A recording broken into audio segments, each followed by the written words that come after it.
5 playing fields corresponding to qualities. By Krishna's mercy. Yat karoshi yad ashnasi, yaj juhoshi dadasi yat tapasyasi kaunteya, tat kurushva mad arpanam. Quote, O son of Kunti, all that you do, all that you eat, all that you offer and give away, as well as all austerities that you may perform, should be done as an offering unto me. Lord Krishna, Bhagavad-gita 9:27. 1. A gym. Why are we placing those giant circle things onto that bar? My dear child, this is called weightlifting. It is a way for people to both increase their fitness level and show off their strength. Rather than go outside and carry sandbags or try to lift a car, it is easier to show up inside of a gym where everything is already laid out for you. These people are indeed strong. You are correct. They want a way to show off that strength. This is like their playing field, to exercise their qualities. You guessed correctly that due to their large muscles, they would be able to push heavier weights, but that is not always the case.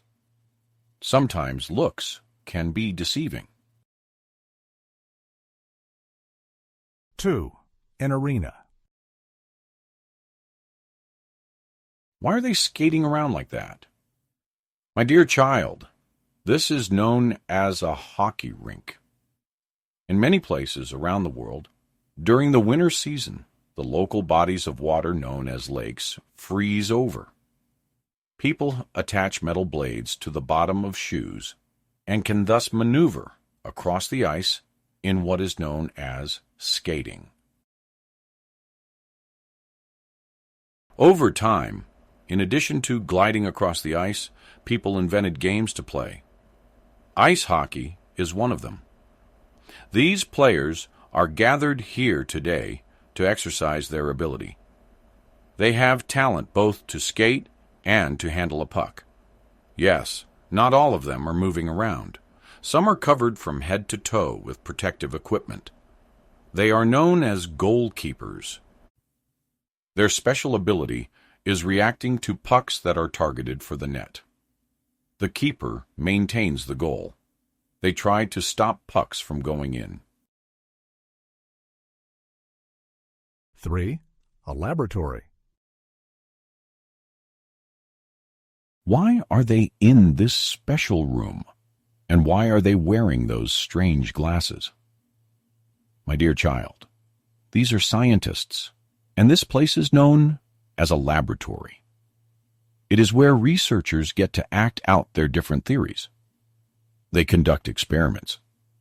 That is like running a test against what you think might happen when chemicals combine.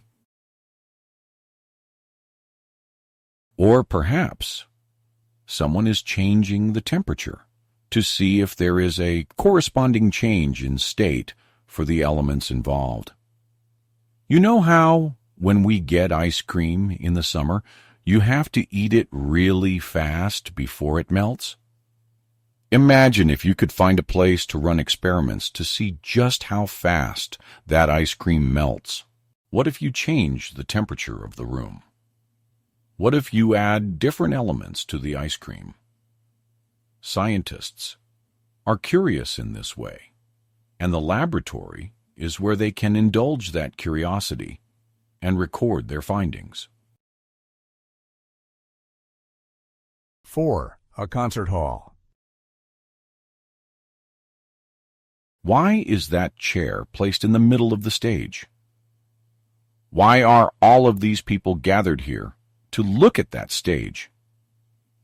My dear child, this place is known as a concert hall. We are going to hear an expert musician tonight. They have specific talent at playing music on their instrument of choice. Yes, they could certainly stay in their home, That is likely where they practiced for so long. But since they have exceptional ability, they wish to play in front of others. It is like a challenge to them. It is a way to also prove to themselves just how good they are. 5. An area of worship.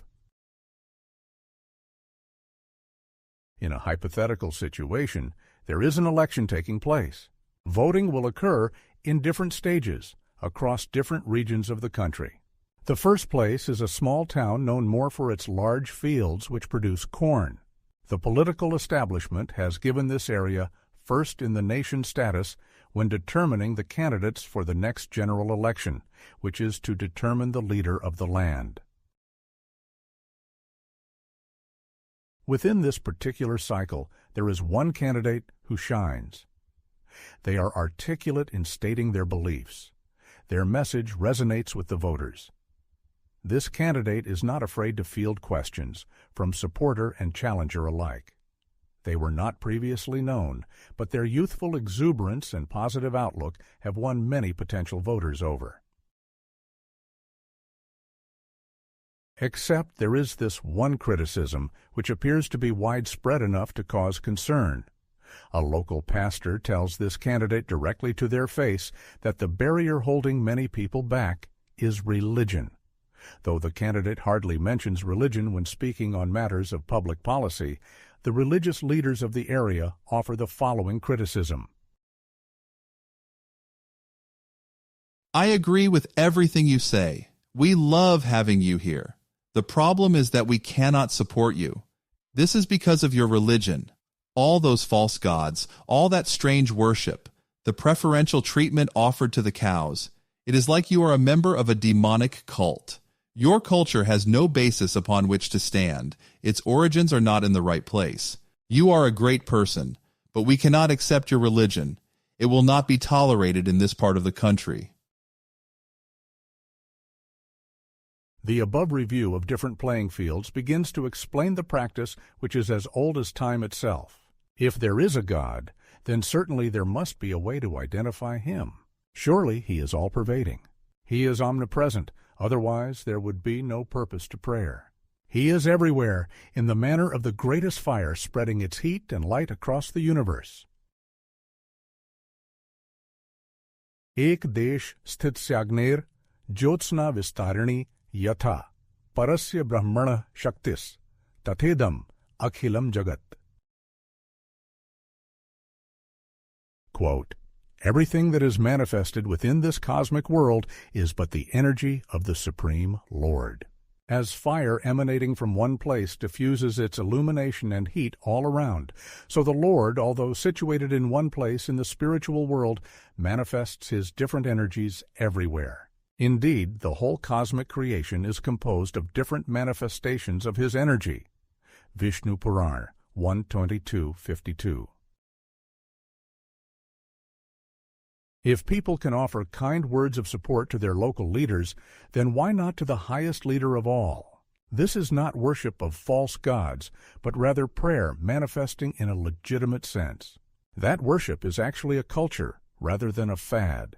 It is more than showing up to a credentialed institution on a weekly basis. It is more than affiliation with a particular religion made known in a public sense to keep the authorities off your back. Rather, this worship is the byproduct of the very nature of the individual, of every individual, from every period of time, across every phase of the typical experience through life. This nature is known as Dharma, and since that Dharma has no beginning and no end, the corresponding culture is known as Sanatana Dharma. Indeed, to not worship in such a way is to go against that Dharma. It is to divert the innate tendencies towards areas of temporary significance. A person criticizes worship of gods they consider to be false, while at the same time dutifully following their dog in the morning and picking up the excrement left at the side of a tree. They bow in front of a significant other in a proposal to maintain association throughout life.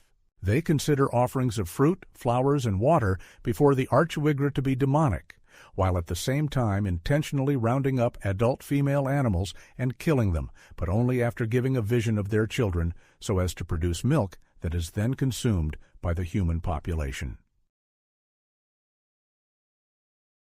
Quote, "There is no difference between the thumb-like Vishnu in the womb of Uttara and the full-fledged Narayan in the Vaikuntha Dhamma, the kingdom of Godhead. He accepts the form of Archvigraha, worshipable deity, just to accept service from his different incapable devotees. By the mercy of the Archvigraha, the form of the Lord in material elements, the devotees who are in the material world can easily approach the Lord, although he is not conceivable by the material senses. The Archvigraha is therefore an all-spiritual form of the Lord to be perceived by the material devotees. Such an Archvigraha of the Lord is never to be considered material." Srila Prabhupada, Srimad Bhagavatam, Band 4, 1299, purport. The person following Sanatana Dharma within the playing field of the area of worship, which can be a large temple or a simple corner of a room within the home, has nothing to apologize for. They are following the recommendations of authority. They are trying to make the entire life experience yagya, which is sacrifice for the benefit of the highest God, who is the single supreme Lord that the entire universe follows, whether they know it or not. Ye yathama prapadyante tas tathaiv bhajamya aham mam vartman vartante manushyaha parth sarvashah. Quote, "All of them, as they surrender unto me, I reward accordingly. Everyone follows my path in all respects, O son of Pritha." Lord Krishna, Bhagavad-gita 4:11. In closing, as demonic you say, since with deity to stay, towards object to pray, following the wrong way, but tendency in everyone found, drawn from Dharma bound. An honest attraction embarrassment without, Supreme Lord revealed both within and without.